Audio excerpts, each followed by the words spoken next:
right now on KSL Plus. The most wonderful time of the year can also be among the most difficult. They're going through some tough times. Inflation is leading more people to food banks. They've lost jobs, they're struggling. They have to make choices between food or medical supplies or rent, and sometimes food loses. And the pandemic and other circumstances have taken a toll on the mental health of many.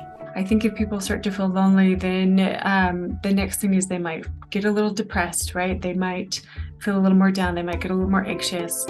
I'm Matt Rascone, and this week we take a closer look at loneliness over the holidays and why experts say one of the best things you can do to combat those thoughts and feelings is to do what Utah does best.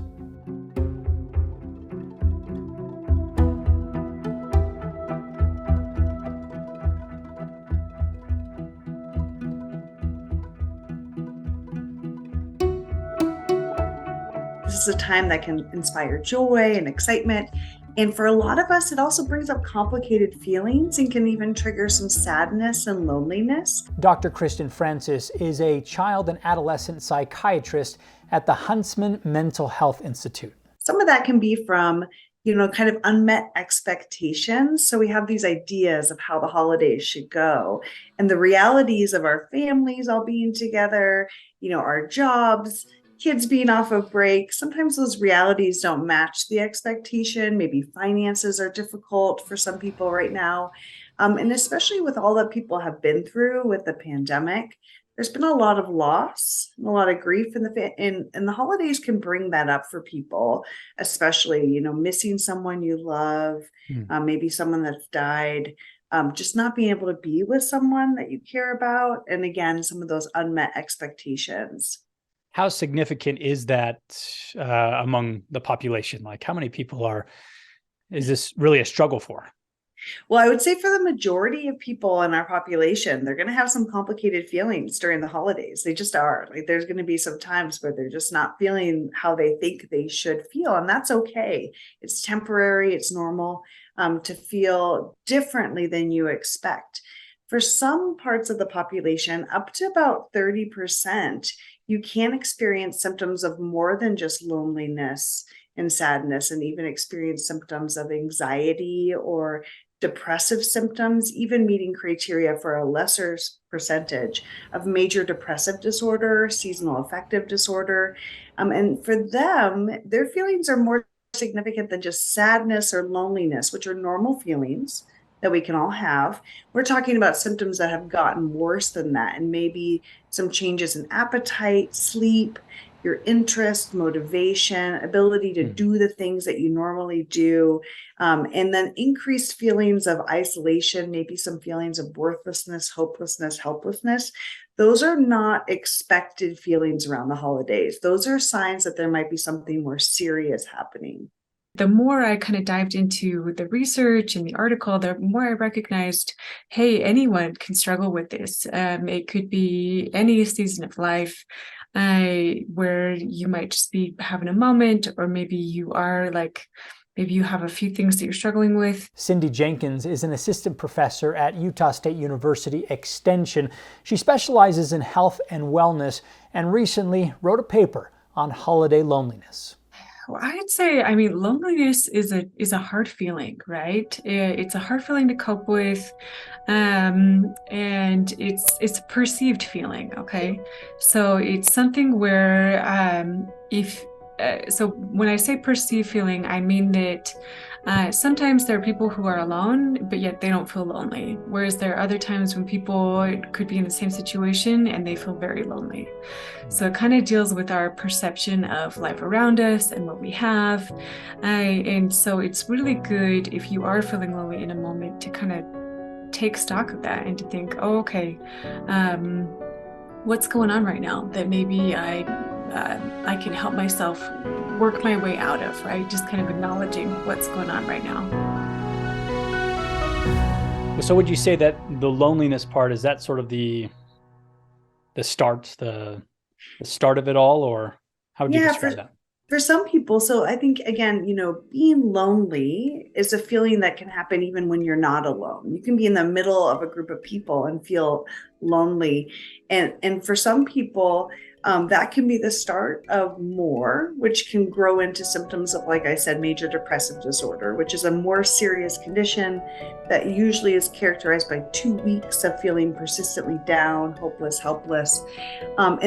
But if you are someone who has had anxiety or depression and you start to feel alone and you're noticing that more days than not, and even, especially if you aren't physically alone, it would be time to check in with your clinician that's helping support you. For the rest of us, if you are feeling lonely, recognize that feeling is temporary, and there are things that you can do to help manage that feeling of loneliness. Yeah. What are some of those things that would be good to sort of look outside yourself? I love that. Look outside yourself, right? Recognize that this is a temporary feeling, that the holidays are going to pass, but definitely getting outside, getting activity, fresh air, movement, really good for helping boost your natural endorphin levels and help you feel less impacted by those big feelings. Starting a new hobby or doing a hobby that you love, planning time to be with people who make you feel uplifted or supported, doing things, service opportunities, especially looking outside yourself, helping others who may also be going through their own feelings of loneliness or even despair, grief. Those are all things that can be really good for you to help you feel less alone or lonely. The need for groceries at Tabitha's Way and American Fork has doubled since last year. I would say we have been very blessed with volunteers. We see them, we always fill up our slots with volunteers. They come in individuals or in groups, and we put them to work, and very happy about it. Lots of things to do here. We can certainly continue to use volunteers. People tend to have fun, youth groups, for example, church groups, or other organizations. There's lots to do. Sometimes it's like, even to volunteer, like, things are so booked out, you can't volunteer if you try, like, especially around the holidays, like serving at a soup kitchen is full. I always say, look to the people around you, look to your community, see who you can serve just in your everyday life. It can be a neighbor who maybe needs some help around the house, or maybe, dropping off some baked goods. I always say, look for people in the parking lot who have a new baby and return their shopping carts. That is a great thing to do for people. But there's just lots of ways of helping each other in our everyday life that we may not be so aware of, that may not be so kind of advertised or dramatic, but people's needs are everywhere.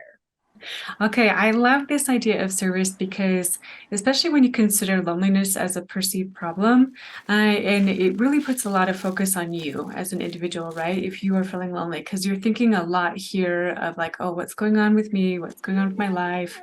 Woe is me. And when you do service, it immediately takes you out of that. I know for myself, when I go and I do service, I frequently find people who are maybe struggling worse than I am, right? And so it immediately helps me to stop thinking just here about everything that's going on in my life, and turns my focus outward. So that's why I think it's such a great idea to you can start really small. Yeah, like you can just send a cheer text, right? To be like, hey, hope you're having a great day, or you can do something a little bigger where you go find like a soup kitchen or a nice service project to do for someone. It's no surprise Utahns do well when it comes to service and giving. In Wallet Hub's recent study of charitable behavior across all 50 states, Utah came in at number 1 overall. I know, right? We should be good at it. And I think that there's also a difference between, I know that those studies really take into account the number of volunteer hours that are given. So those are the ones that are tracked, right, by service organizations. And I think a lot of times, especially for the loneliness stuff, it's really great to remember that these are most, like, the service hours that are given in these areas are most likely the ones that are unaccounted for. So it's just simple things that you do for others. Social isolation heightens anxiety and depression. So Lash prescribes first, admitting isolation is difficult. Acknowledging that this is really hard. Then scheduling days with activities that bring joy and meaning. Shoveling the sidewalk for a neighbor, it could be dropping a plant off on a friend's porch. Exercise. The human body is built to move. And perhaps time to keep a gratitude journal. Noticing the positive. I think sometimes too, we can list all these things that we have in life, and it's really good to recognize, hey, maybe I have a lot of good, but also just to really know deep down inside, no, like you've got a lot, right? I mean, even just to be blessed we live in a good place, right? Where it's easy to find food, access to our basic needs, and then if you want to go beyond that, to remember, okay, what about education? What about friends, loved ones, all these great things that you've got? I just feel like I always have so many good things in my life to be grateful for.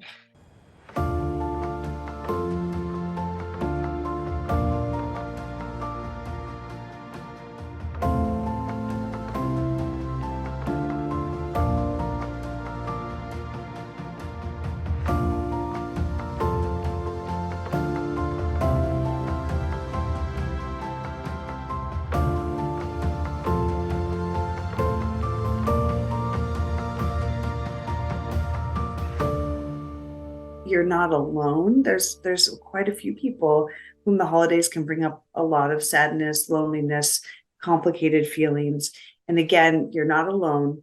You will get through this. And if you need support, there are people that can help you in your community, as well as licensed professionals who are trained in quick ways to help you, that you don't have to suffer. Yeah. So you're not alone in feeling lonely this time of year. You're not alone in your loneliness. It seems we're talking more about a group that maybe doesn't experience these things throughout the other times of the year. Yeah. Is this also a difficult time for those who are already dealing with those mental health challenges year round? Yep. So people who have an episode of major depressive disorder or an anxiety disorder, sometimes, especially anxiety disorders, the holidays brings a lot of togetherness, and that can be really overwhelming, especially for people who suffer from social anxiety. So fears about what people are thinking about them, how they're being evaluated, how they're coming across. You get everyone together with their family members, and it immediately spikes some anxiety. Also, people who suffer from eating disorders, the holidays are a time of community eating focus. There's a lot of focus in society on weight and shape right around now.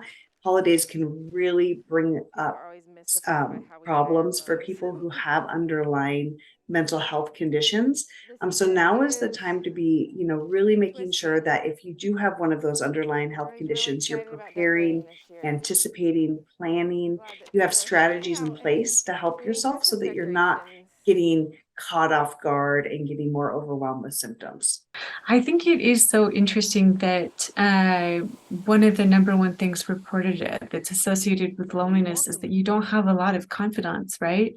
And whether that be because you're just feeling a little down and feeling hard to connect with people, or because you maybe have recently lost some friends or connections, whatever it is, right? Knowing that you have the power to help create those relationships again, or to help kind of fortify those relationships again. I think that that's powerful to know that is that is within your ability to do. So even just taking those steps again of reaching out to someone, to call someone and say hello, to be connected, to catch up, those are all really helpful things to do. And again, the simplest thing is just to send a text, to reach out to someone and say, hey, how are you doing? All the way to the phone call, inviting someone over for dinner, going to the movies. That works if you feel like you're feeling lonely, or if you think it's another person you're concerned about. What groups or age groups, or however you want to define it, would you say are most impacted when the holidays come around? Yeah, so typically we think that like stress, anxiety, in general, normal symptoms affect the majority of people in their young 20s, 30s, and then especially the elderly. People who are maybe more physically alone during stereotypically during the holidays. Those are age groups that we have to be particularly mindful. People who have just recently gone through divorces, separations, breakups.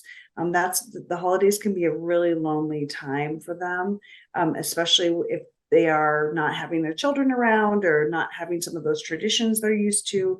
Those are all groups that we really want to watch out for.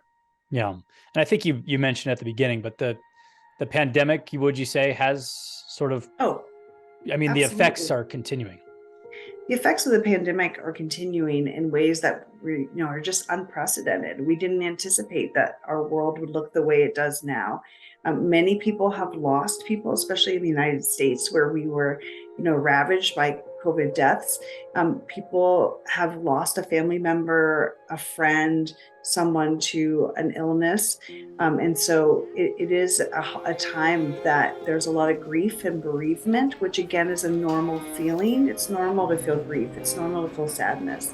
But especially, right now people are still worried about RSV, about COVID, colds, influenza, all the different, viruses that are out there. And so now is a time to really lean also on the practices you've gotten to know. So Zooming, if you can't meet in person, wearing a mask out in public if you're nervous, to try to help protect yourself and others. Those are all good practices to be doing. Yeah. Yeah. I didn't really think about the anxiety that might come around just from larger gatherings for some people, around the holidays. Fear of being evaluated, fear of, again, like how you're looking, especially for my patients with eating disorders.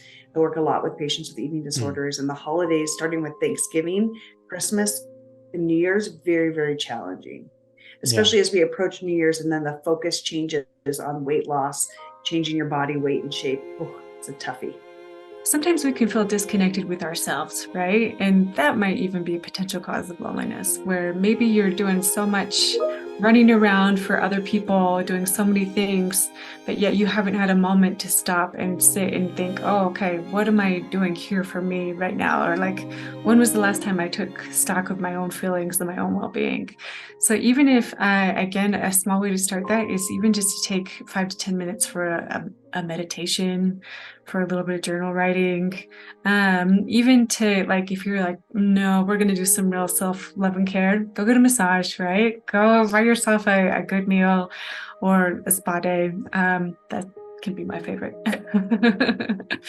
I think focusing on people who are single is also a really helpful message to the story. So again, people who've just experienced loss in relationships, either that's death, breakup, separation, divorce, who may not have their children for the first time with them on a holiday, who may not be a part of these bigger family traditions.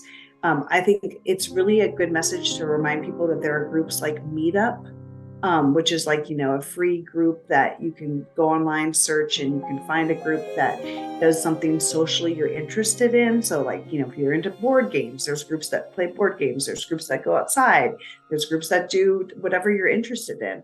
And so that can be a really low stress way to meet people, because a lot of people do shift their focus, I think, to dating apps right now, especially around the holidays. And that can be kind of a disheartening experience for people who are single. Don't forget about the single people.